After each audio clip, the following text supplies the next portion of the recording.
सृष्टि के अनादिकाल से ही प्राणियों को धर्म और मोक्ष की प्राप्ति कराने के लिए संतों और गुरुओं के रूप में दिव्य आत्माओं का अवतरण होता रहा है।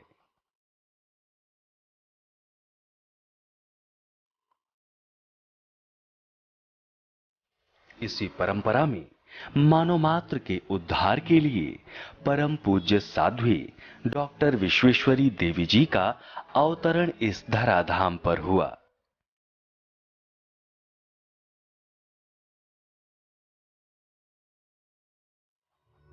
परम पूज्य देवी जी संपूर्ण मानव जाति को आध्यात्मिक ज्ञान और भक्ति की ऊर्जा प्रदान कर संतप्त जीव को शांति का दान कर रही हैं।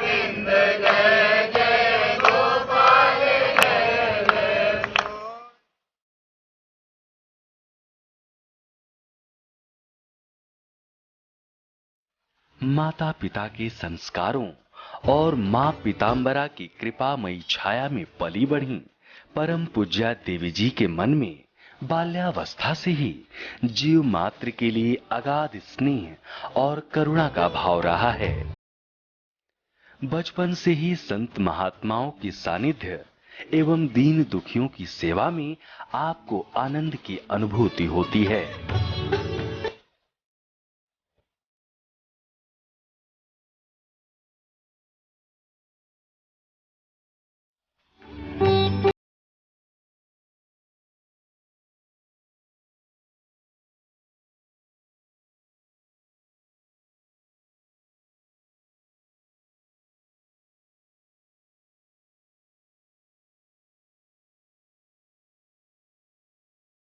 मंत्रमुग्ध हो जाते हैं।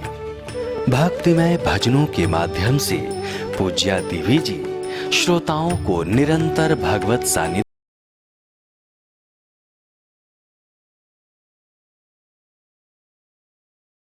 जी ने 5 संकल्पों के साथ मातृत्व संरक्षण केंद्र ट्रस्ट की स्थापना सन 2011 में की। कन्या भ्रूण हत्या रोकना एवं अनाथ असहाय बेटियों का पालन पोषण करना, अनाथ असहाय एवं गरीब कन्याओं की शिक्षा और स्वास्थ्य की व्यवस्था करना, दहेज प्रथा को मिटाना, वृद्ध सेवाश्रमों की स्थापना करना, गौवंश के संरक्षण के लिए विशाल गौशालाओं की स्थापना करना, मातृत्व संरक्षण केंद्र के द्वारा कन्या भ्रूण हत्या रोकने और संस्कारित मातृत्व के सृजन में सहयोगी बने। हमारे केंद्र को दिया गया दान आयकर अधिनियम के तहत आयकर मुक्त है। मातृत्व संरक्षण केंद्र अकाउंट SBI 03176112985, शाखा Jhansi Uttar Pradesh. Mail ID msk.trust108@gmail.com, website www.matratva.in, संपर्क सूत्र 07388535108। परम पूज्य डॉक्टर साध्वी विश्वेश्वरी देवी जी के चिंतन से जुड़ने के लिए श्री राम कृपाधाम आश्रम हरिद्वार से प्रकाशित होने वाली त्रैमासिक पत्रिका आध्यात्मवाणी की सदस्यता के लिए संपर्क करें 07388535108। परम मंगलमय भक्तवत्सल आनंद कंद परमानंद स्वरूप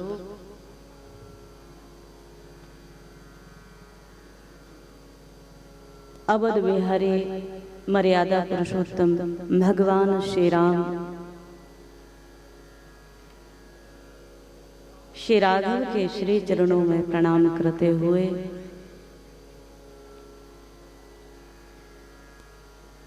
आंजनेय परमात्मा श्री राम के अनन्य अनुरागी श्री हनुमान जी महाराज के श्री चरणों में नमन करते हुए हम आप सभी लोग भगवान की विशेष विशेष कृपा में बैठकर ईश्वर की अनेक अनेक लीलाओं का रसास्वादन कर रहे हैं। भगवान श्री राम, जिन्हें हम कहते हैं जन जन के राम, परमात्मा दुर्लभ कर दिया बुद्धिमानों ने, पर दुर्लभ से सुलभ किया प्रेमियों ने, सरल हृदयों ने। मानस का एक बड़ा प्यारा क्रम, जहां हम लोग चिंतन में हैं, प्राथमिक क्रम में चित्रकूट की भूमि, मंदाकिनी का किनारा और भगवान श्री राम की चित्रकूट यात्रा, वाल्मीकि जी के आश्रम तक भगवान आए और महात्मा और परमात्मा का संवाद, चिंतन आज के क्रम में हम आप सभी लोग एक बार पुनः मन मानस से चले चित्रकूट की उसी सुंदर धरा पर, जहां भगवान बड़ी सरलता से मिल जाते हैं, बड़ी सहजता में परमात्मा मिल जाता है। आए आज के क्रम में एक बार पुनः मन से एकाग्रता बनाते हुए हम आप सभी लोग चले।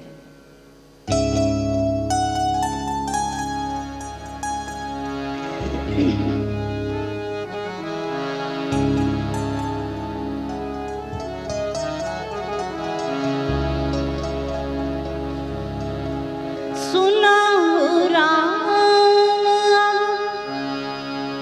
कहाँ निकेता, सुना हो राम कहाँ निकेता, सुना हो राम कहाँ निकेता, सुना हो राम कहाँ निकेता, जहाँ बसहु सिय लखन समेता,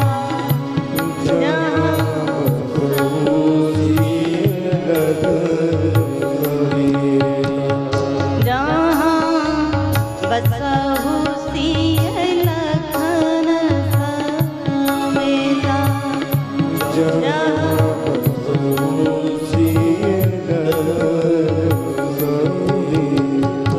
भगवान श्री राम चित्रकूट में आए,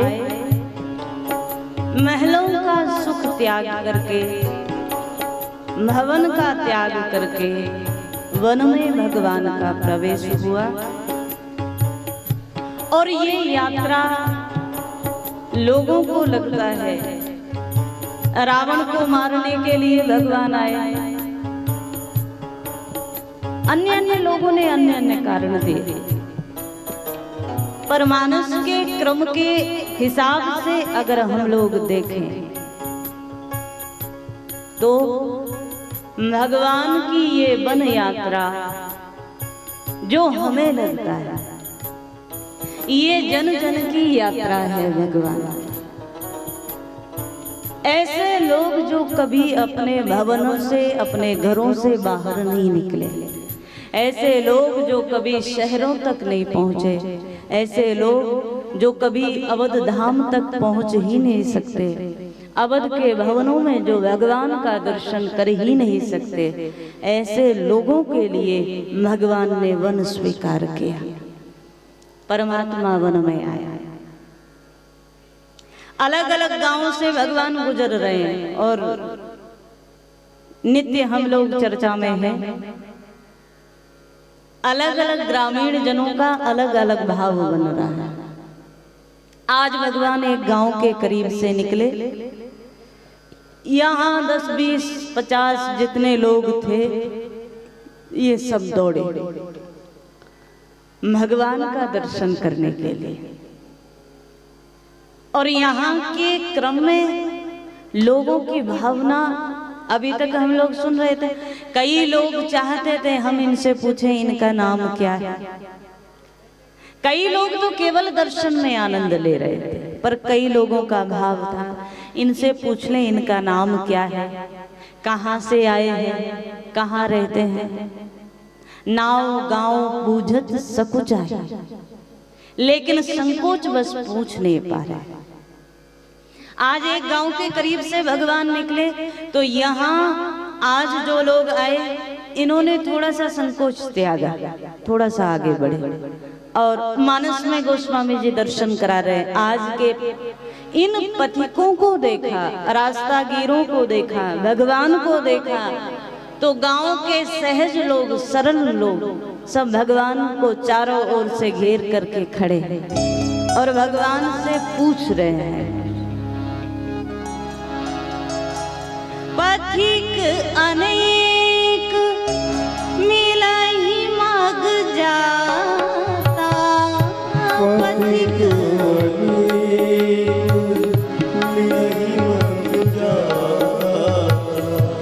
पथिक अनेक मिलहि मग जाता, पथिक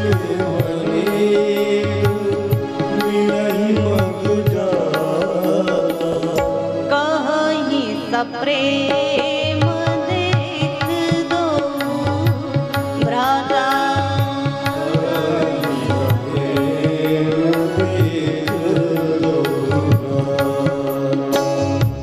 राज लखन सब अंग तुम्हारे, देख सोच अति हृदय हमारे।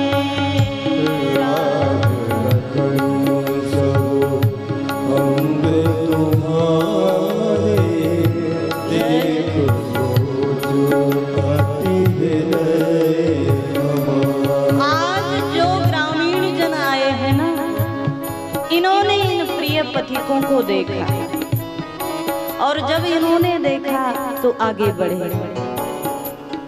देखो क्या इनकी सरलता रही होगी। भगवान के सामने आए हैं, ज्ञानी भगवान के सामने आता है तो भगवान को सबसे पहले प्रणाम करता है। लेकिन ये बेचारे इतने सीधे लोग हैं, इनको पता ही नहीं करना क्या है।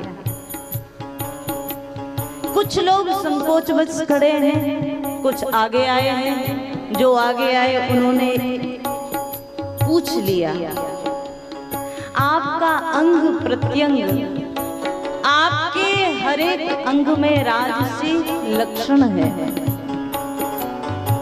लेकिन आपके अंगों को देखकर, आपके राजसी लक्षणों को देख करके आज हमें लग रहा है ज्योतिष भी झूठा हो गया।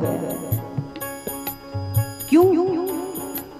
अरे आपके हाथों में, आपके चरणों में जो रेखाएं हैं वो कहते हैं कि आप किसी राजा के राजकुमार हैं, किसी राजभवन में आपका आना हुआ है। लेकिन आप तो यहाँ वनवासी वेश में नंगे पैर चले जा रहे हैं।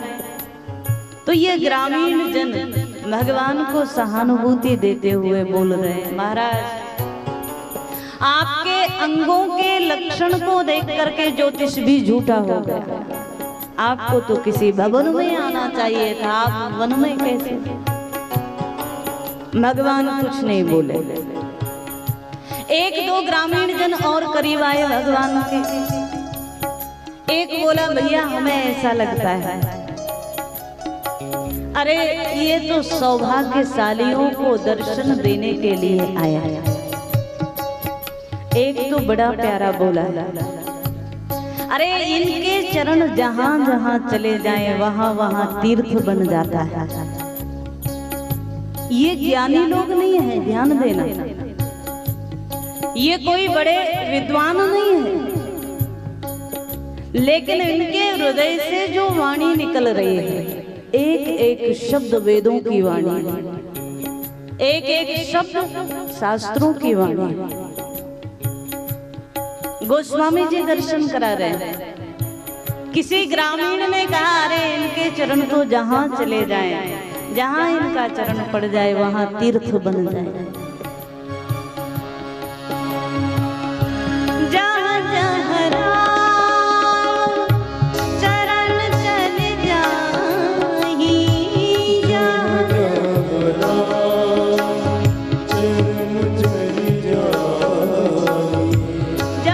जहां राम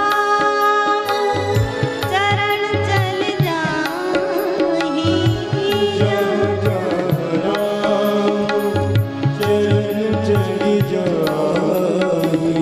तिन समान अमरावती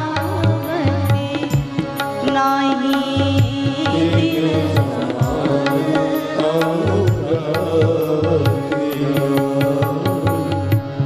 इनके चरण जहां चले जाएं, स्वर्ग भी उसकी बराबरी नहीं कर सकता।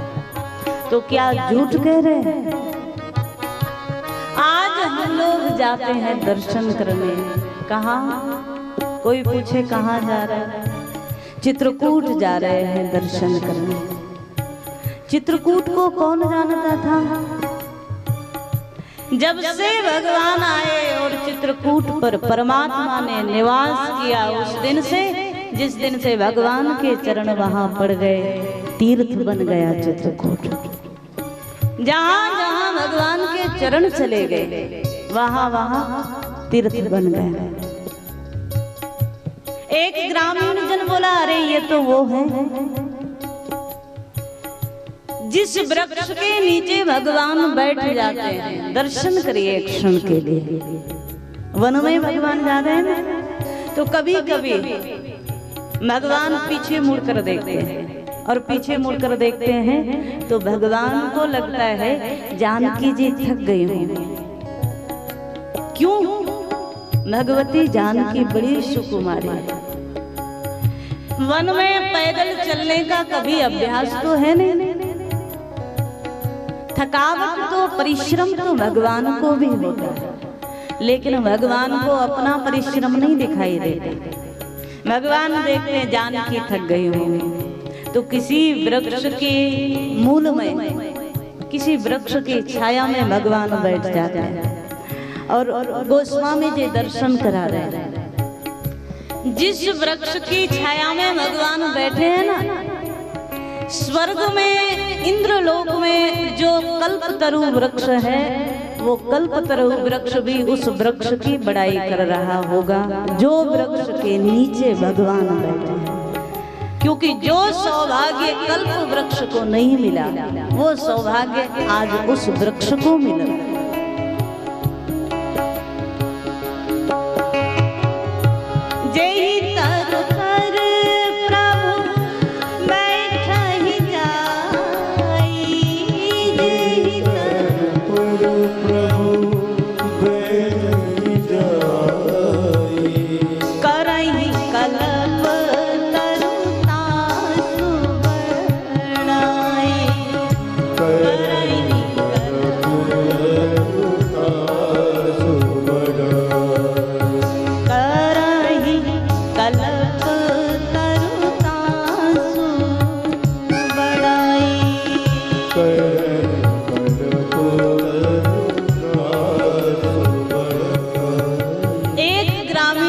बड़ा बढ़िया बोला। सब भगवान का दर्शन कर रहे हैं और जो भाव भीतर से आ रहा है वो निकल रहा है। एक बोला, भैया ये वन में जा रहे हैं तो वन में जब इनको प्यास लगती होगी तो किसी नदी तालाब के किनारे जाते होंगे ना। जब इन्हें स्नान करना होता होगा तो किसी नदी में स्नान करते होंगे। ग्रामीण जन बोल रहे हैं, अरे जिस नदी का जल ये पान कर ले, जिस नदी में ये स्नान कर ले, उस नदी के सौभाग्य को तो गंगा जी भी बड़ाई करते हैं। क्योंकि सोच कर देखो, हमारे सनातन में हम लोगों ने गंगा जी को नदी नहीं माना, हमने गंगा को माँ माना है। गंगा राम भक्ति का साक्षात स्वरूप है। और हम तो अक्सर कहते हैं गंगा जी में जल प्रवाहित नहीं होता, गंगा में जो बह रहा है वो अमृत है, जल नहीं है। आप दुनिया में कहीं चले जाओ, वहां आप जल लेकर आओ, वहां से एक बिल्कुल प्रत्यक्ष प्रैक्टिकल, उस जल को लाकर अपने घर में रखो, थोड़े दिनों के बाद वो जल खराब होने लगेगा। लेकिन एकमात्र गंगा जल ऐसा है कई वर्षों तक भी रखा रहे तो भी गंगा जल में कभी कीड़ा नहीं होता, कभी अशुद्ध नहीं होता, अपवित्र नहीं होता। वो अमृत है, जल नहीं है। जो लोग जाते हैं गंगा स्नान के लिए उनको ध्यान देना चाहिए, गंगा नदी नहीं है, गंगा सनातन का प्राण है, माँ है हमारी। ये अलग विषय है। आज लोग उस भाव से नहीं जाते। हम लोग तो देखते हैं ना, हरिद्वार में लोग जाते हैं तो सिर्फ स्नान करने भी लोग जाते हैं तो उस भाव से नहीं, स्नान करने जाओ तो माँ की गोद में जैसे बालक बैठता है, माँ की गोद में जैसे बालक वात्सल्य को प्राप्त करता है, संत जन कहते हैं गंगा की गोद में भी वैसे ही स्नान करो, वैसे ही बैठो।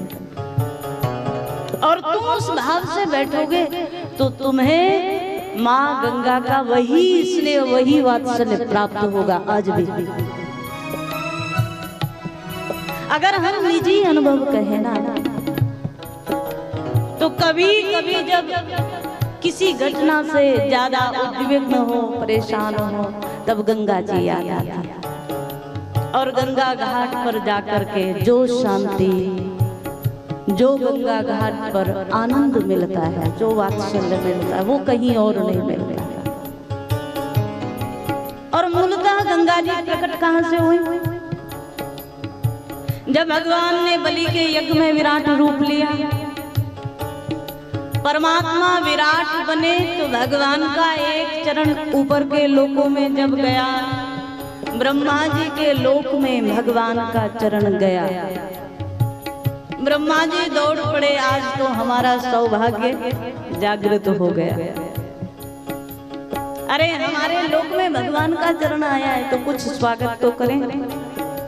अपने कमंडल में जो जल था, उस जल से भगवान के चरण के नाखून को, चरण नख को धो करके उसी कमंडल में भर लिया। श्री गंगा जी वही भगवान के चरण नख का प्रक्षालन है, भगवान के चरण नख का जल है। और एक क्षण के लिए चिंतन करो, जिस गंगा जी को हम इतना पावन, इतना पवित्र मान करके सिर झुकाते हैं, आचमन करते हैं, प्रणाम करते हैं, पूजन करते हैं, वो गंगा जी भगवान के चरण नख का प्रक्षालन है। और जिस जल में, जिस नदी में, वन में भगवान 14 वर्ष रहे, जिस नदी तालाब में भगवान ने साक्षात स्नान किया हो, पूरा का पूरा शरीर, जिस भगवान का पूरा देह जिसमें स्नान किया हो, वो नदी गंगा से भी ज्यादा बड़ी सौभाग्यशालिनी हुई कि नहीं? आज ये छोटे छोटे ग्रामीण जन कह रहे हैं हम क्या बड़ाई करें उस नदी तालाब की, उन सरोवरों की, जहाँ ये जाकर एक बार स्नान कर लें, जहाँ ये जाकर एक बार जलपान कर लें। जे सर सरित राम अब गाय हई, जे सर सरित राम अब गाय। जिस सर में, जिस सरित में, नदी में, तालाब में, उसका सौभाग्य जागृत हो जाता है। जे सर सरित राम अब गाय, जे सर सरित तीन ही देव सर सरित सराहि, तीन ही देव तीन ही देव सर सरित सराहि, तीन ही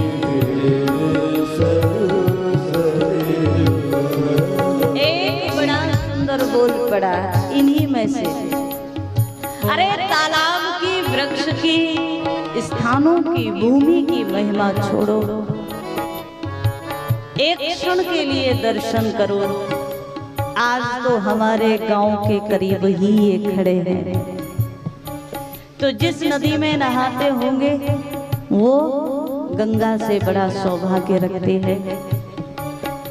वृक्ष कल्प वृक्ष से बड़े सौभाग्यशाली हैं। तो एक बोल पड़ा, एक क्षण के लिए ये भी तो सोचो, हमारे गांव के करीब ये है, जहां जहां जिस जिस गांव से निकलते होंगे उस गांव की क्या महिमा होगी, उस गांव का क्या सौभाग्य रहा होगा। जयपुर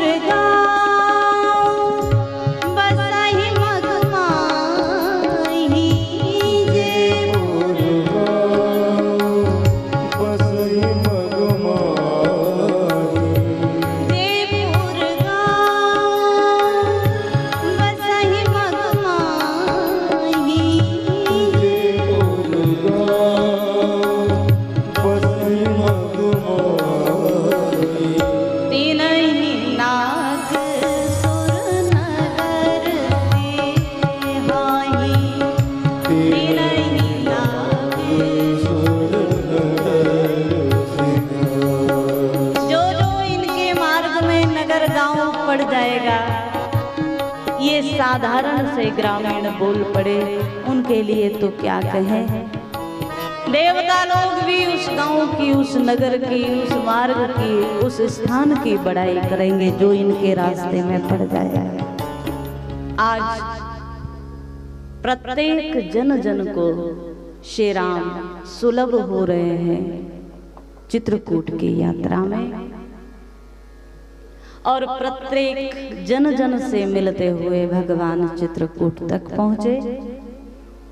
आगे के क्रम को हम लोग कल चर्चा करेंगे। आए श्री राम कथा के मानस के क्रम को आगे बढ़ाते हुए आज पूज्यपाद गोस्वामी जी महाराज मानस में दर्शन करा रहे हैं।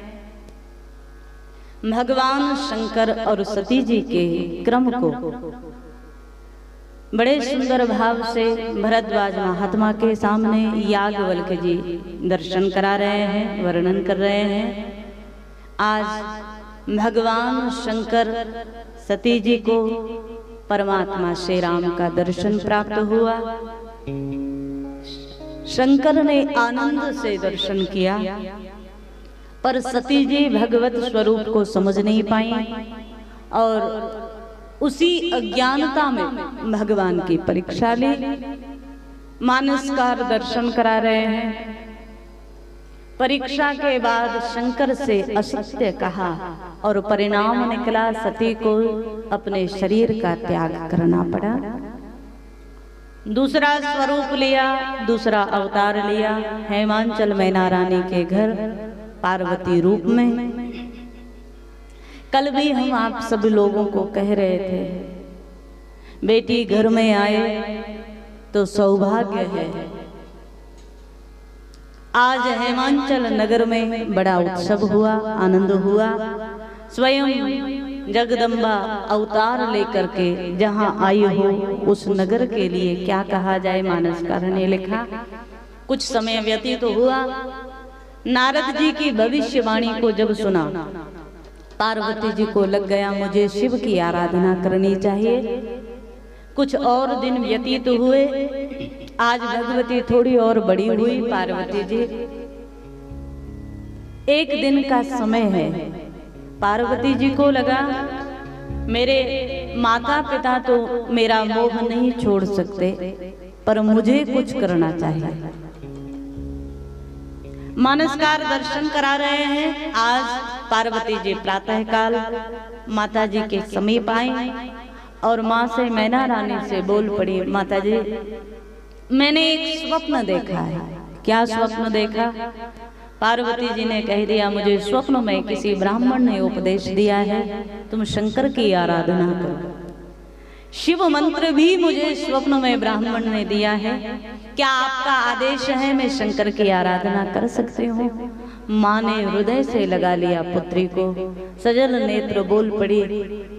मन में चिंतन बना, नारद जी ने भी यही कहा था, आपकी पुत्री अगर शंकर जी की आराधना करेंगी तो इनका सौभाग्य जागृत हो जाएगा। लेकिन आखिरकार माँ है ना, कैसे कहे कि तुम शिव आराधना के लिए जाओ, कहीं ना कहीं वात्सल्य रोक लेता है। आप भवन में रहकर ही शंकर की आराधना करिए। मैना रानी बोल पड़ी।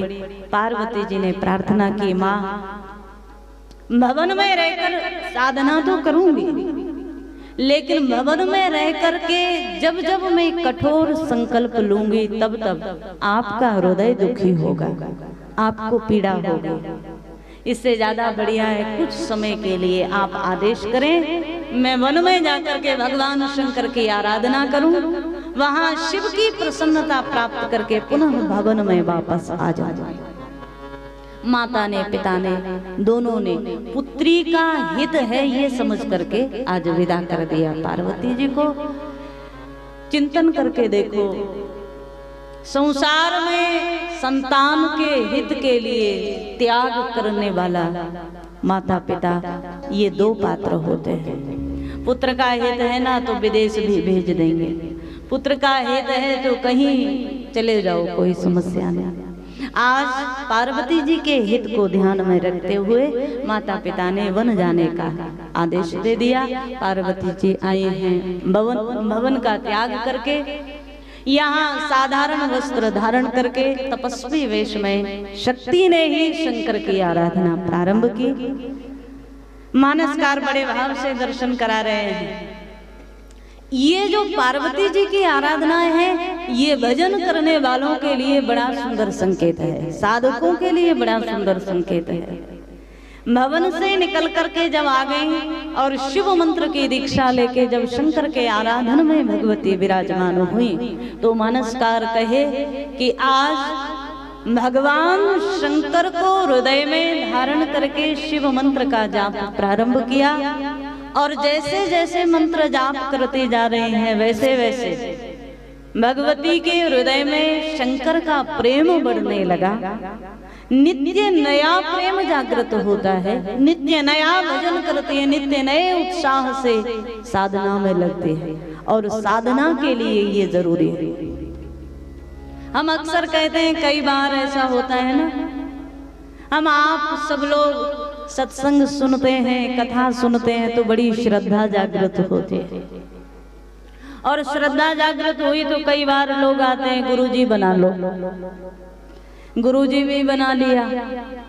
जो गुरुजी ने मंत्र दिया वो 2, 4, 10 दिन तो बढ़िया हुआ, महीने 2 महीने बढ़िया हो गया। इसके बाद जैसे जैसे समय गुजरता है वैसे वैसे साधना शिथिल होती जाती है।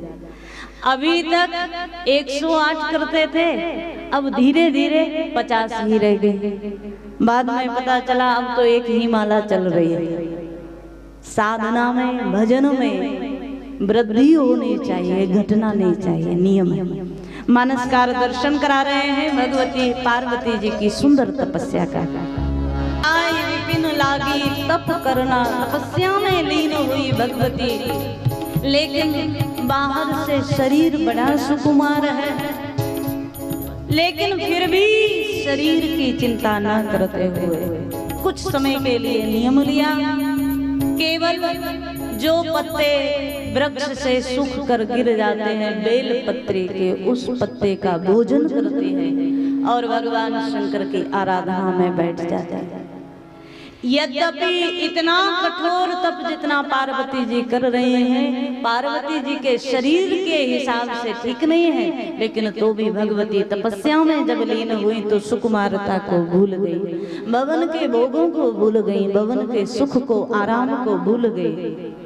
अति सुकुमार न तन तप जोगु, अति सुकुमार न तन तप जोगु, अति सुकुमार न तन तप जोगु, अति सुकुमार न तन तप जोगु, पति पद सुमिर तजो सब भोगु, पति पद सुमिर सब भोगु। पति देव के, भगवान के, शिव के चरणों का स्मरण जब आता है तो भवन के सारे सुख छूटते हुए चले गए, सब भोग छूटते हुए चले गए। और यही नियम है, जिनको भजन करना है ना उनको ध्यान देना चाहिए। भजन करते करते भोग छूट जाए तो समझ लेना भजन सही दिशा में चल रहा है। होता उल्टा है, भोगों के लिए भजन छूट जाता है ना। भजन के लिए भोग नहीं छूटते। कई बार होता है ना, बीमार पड़ जाए व्यक्ति, थोड़ा सा सिर में भी दर्द हो गया ना तो सबसे पहले भोजन को नहीं त्यागेगा, माला उठा कर रखेगा। आज तो सिर में दर्द है इसलिए माला कल कर लेगा। भोजन का समय होगा तो बराबर। भजन छूटता है, भोजन नहीं छूटता।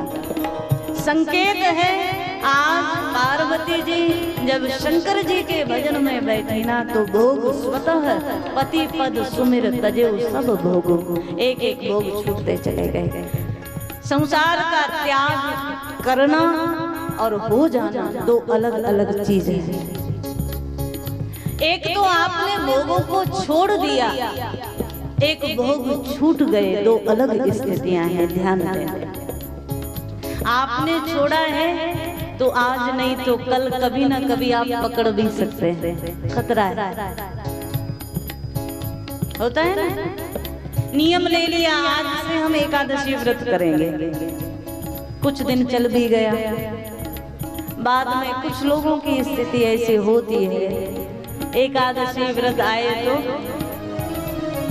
हर 15 दिन बाद एकादशी आने हैं और इनको टेंशन शुरू हो जाती है 2-4 दिन पहले से, अब एकादशी आने वाली है।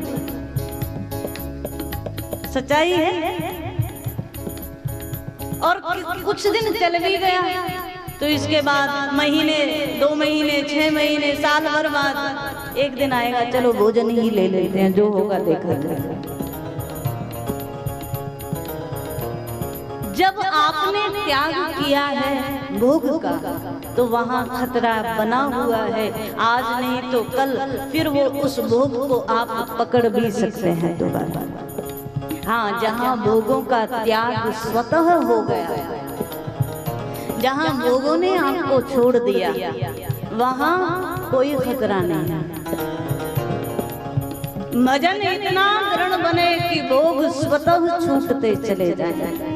भजन इतना दृढ़ बने कि संसार का चिंतन स्वतः दूर होता चला जाए, आसक्ति मिट ली जाए, मोह मिटता जाए, तो समझ लेना कि अब आपको खतरा कम है। छोड़ोगे तो कभी पकड़ने की इच्छा भी हो सकती है। नित्य नव चरण उपज अनुरागा, नित्य नव चरण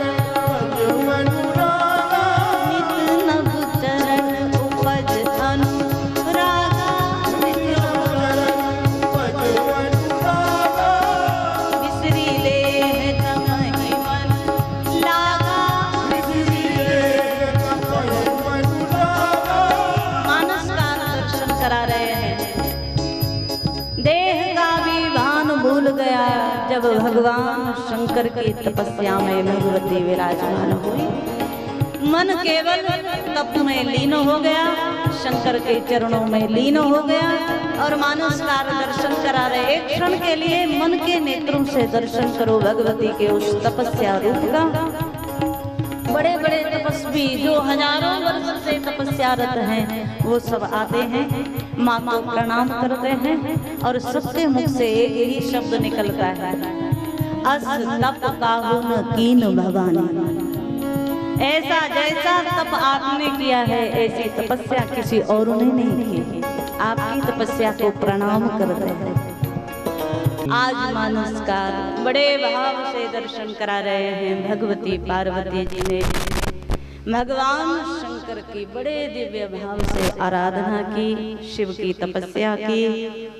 और मानो तपस्या का सीधा सा अगर सरल रूप में अर्थ हम लोग जाने, तप का मतलब क्या है?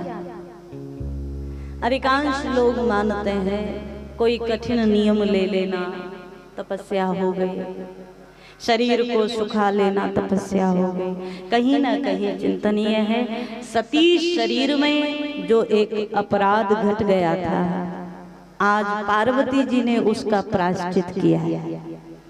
जिस कारण से शंकर ने त्याग कर दिया था, तपस्या के माध्यम से, कहते हैं साधना और सजा दोनों शब्द शुरुआत सा से ही होता है ना। एक शब्द है साधना और एक शब्द है सजा। भगवान शंकर जब से सती जी का अंत हुआ, दाह हुआ, उस समय से भगवान शंकर का नियम है, जब जब एकांत में होते हैं तब तब शंकर समाधि में चले जाते हैं, मौन हो जाते हैं और समाधिस्थ होकर ध्यान में भगवान का चिंतन करते हैं। और जब जब जागृत होते हैं, कोई दूसरा पात्र मिल जाए, कोई ऐसा पात्र मिल जाए जो भगवान के चरित्र कह सकता हो, तो शंकर जी सुनने बैठ जाता है।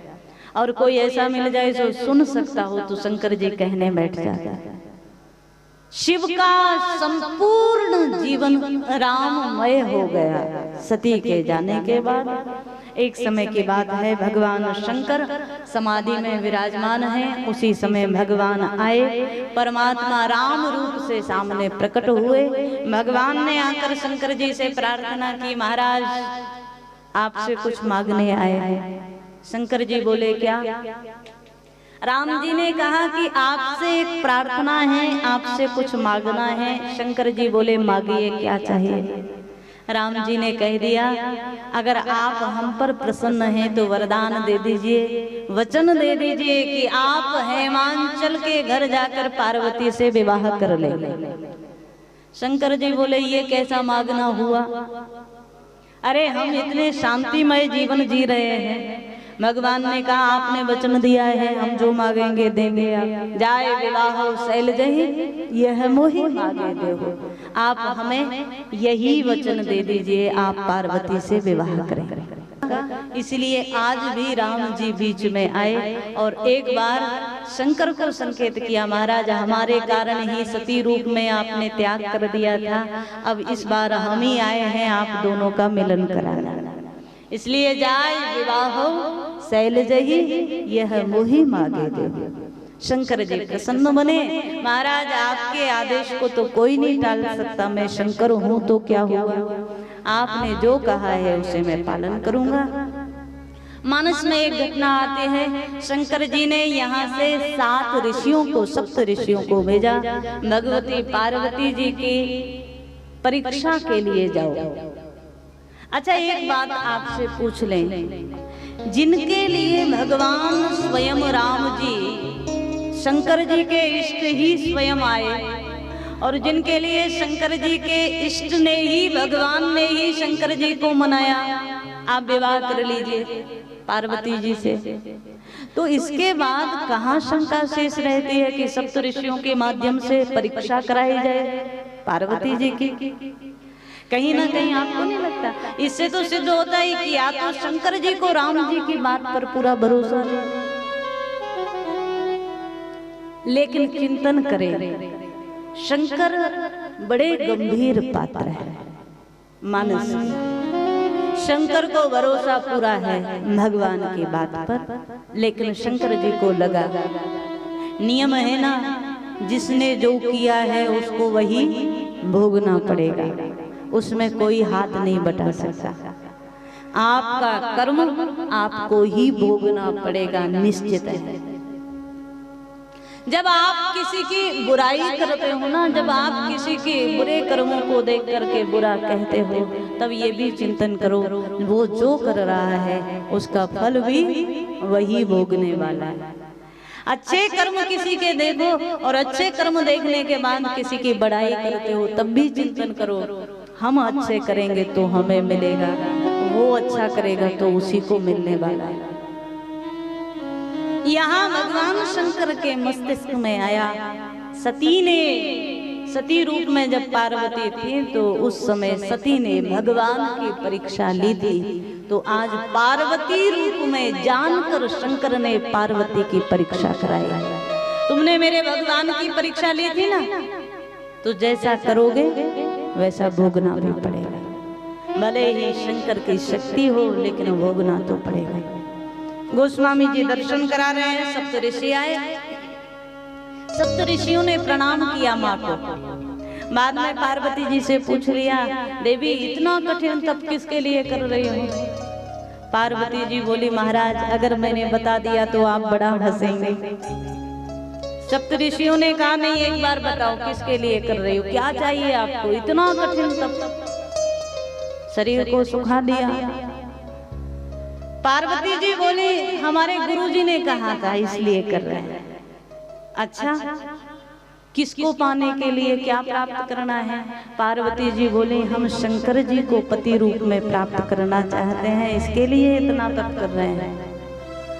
सप्त ऋषि हंसे, शंकर जी को पाने के लिए इतनी तपस्या? अरे शंकर जी को तो कोई फ्री में भी ना ले, आप इतना तप कर रही हैं शिव के लिए? अच्छा ये बताओ, ऐसे शंकर में आपने देखा क्या? सप्त ऋषि बोल पड़े, अगुण अमान मातु पितु हीना, जिसके जीवन में कोई अच्छाई नहीं है, भीख मांग भव खाए। अरे जब इच्छा होती है ना 2, 4, 10, 20 वर्षों में कुछ खाने की, तो कटोरा लेकर चल देते हैं मांगने के लिए। जिनके रहने का कोई स्थान ठिकाना ना हो, शमशान भूमि में निवास करते हैं, पहनने का कोई ठिकाना ना हो, दिगंबर ही रहते हैं, निर्वस्त्र ही रहते हैं। ऐसे शंकर को पाने का मार्ग किसने बता दिया, सलाह किसने दे दी? पार्वती जी धीरे से बोली, हमारे एक गुरु जी हैं। कौन है? पार्वती जी बोली, नारद जी ने बताया। सप्त ऋषि और जोर से हंसे।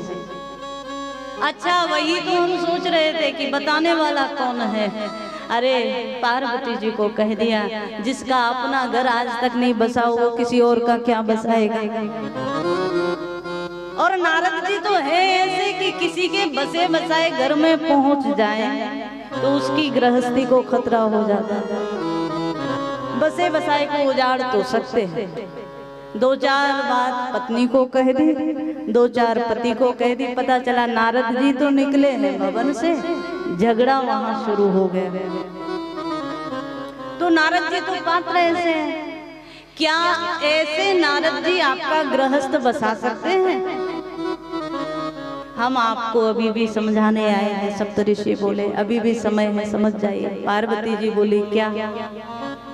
सप्तऋषियों ने कहा, हम आपके लिए बड़ा सुंदर विचार करके एक वर ढूंढ करके लाए। कौन है? तो सप्तऋषियों ने कहा, वैकुंठपति नारायण आपके योग्य हैं। अरे उनके लिए तो क्या कहें, संसार जिनके गुणों को गाता है। पार्वती जी मौन हो गए। बार बार जब सप्तऋषि कहने लगे, ऐसे अवगुणी शंकर में आपको क्या नजर आया? हम आपको गुणवान नारद जी ने जो कहा है उसको छोड़ करके अगर हमारी बात को मान लो तो हम आपको सकल गुण निधान भगवान नारायण के साथ आपका पाणी ग्रहण करा रहा। पार्वती जी आज सप्तऋषियों को प्रणाम करके बोल पड़ी, महात्माओं आपके चरणों में प्रणाम करती हूँ, पर आपकी बात का समर्थन नहीं कर सकती। सप्तऋषियों ने कहा, क्यों? पार्वती जी ने क्या सुंदर उत्तर दिया।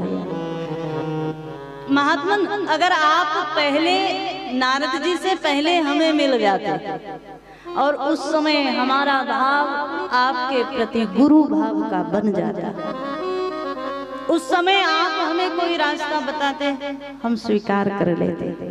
पार्वती जी बोल पड़ी, लेकिन अब मैंने नारद को गुरु मान लिया है और गुरु के वचन पर जिसको विश्वास नहीं होता संसार में वो कभी कुछ प्राप्त नहीं कर पाता। सप्तऋषि बोले क्या हुआ, गुरु बदलने में 2 मिनट लगते हैं। पार्वती जी मुस्कुरा पड़ी, महाराज अब तो ये शरीर रहे चला जाए कोई बात नहीं, अब तो चाहे शंकर मिले ना मिले उनकी मर्जी है, लेकिन गुरु के वचन को नहीं छोड़ सकती। गुरु के वचन पर अटल विश्वास करके भवन से बाहर निकली थी मैं। आज शंकर भी सामने आ जाए और शिव भी कहे कि तुम हमारी हजारों वर्ष तपस्या करो तो भी हम नहीं मिलेंगे, तो पार्वती जी बोल पड़े, शंकर भी मना करके चले जाएं तो भी जन्म जन्म लेकर के आऊंगी, बार बार शरीर धारण करूंगी और बार बार शिव का आराधन करूंगी। जब तक शंकर प्रसन्न नहीं होते किसी और का वर्ण मैं नहीं कर सकती। भले ही शिव अवगुणों की खान हो, भले ही नारायण गुण की खान हो, लेकिन मेरे मन ने तो गुरु के कहने पर वर्ण कर लिया शंकर को। जन्म कोटि लग रगर हमारी, जन्म कोटि जन्म कोटि लग रगर हमारी,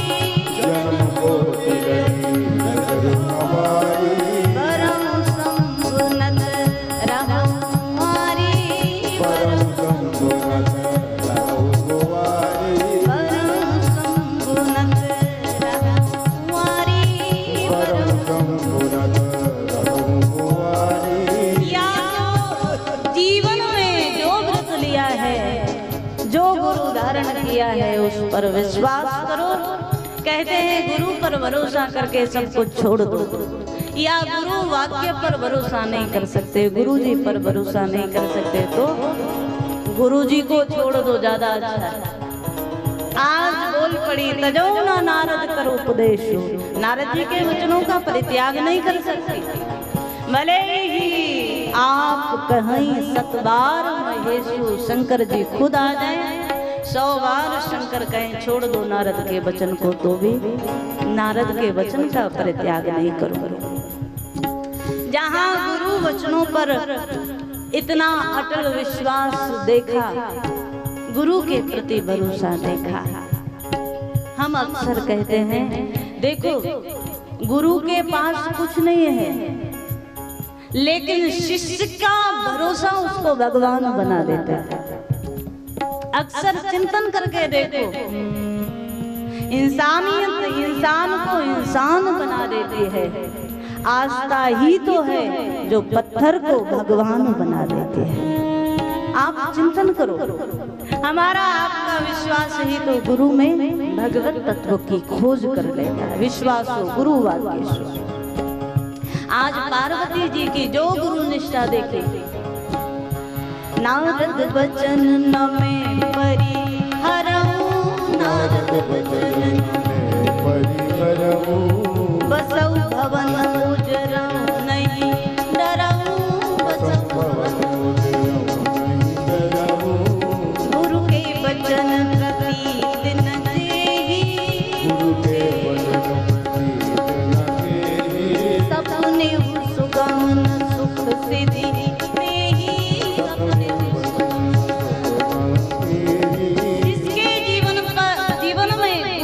भरोसा नहीं है, गुरु वचनों पर भरोसा नहीं है, ऐसा व्यक्ति 2 चीज प्राप्त नहीं कर सकता। क्या? सपने हो सुगम न सुख सिद्धि देहि। एक तो ऐसा व्यक्ति जो गुरु सम्मुख नहीं है, गुरुमुखी नहीं, ऐसा व्यक्ति सुख जीवन में प्राप्त नहीं कर सकता। और दूसरा ऐसा व्यक्ति जो गुरु पर भरोसा नहीं करता, वो सिद्धि को प्राप्त नहीं कर सकता। भजन करते रहो पर भजन सिद्ध नहीं होगा जब तक गुरु पर विश्वास नहीं होगा। नारद जी के प्रति, गुरु के प्रति जो दृढ़ता देखी, गोस्वामी जी दर्शन करा रहे हैं, सप्तऋषि चरणों में गिर पड़े। माँ, हम तो भगवान शंकर के कहने से आपकी परीक्षा करने के लिए आए थे। आपके लिए तो क्या कह सकते हैं, आप जगत की माँ हैं, वो जगत के पिता हैं।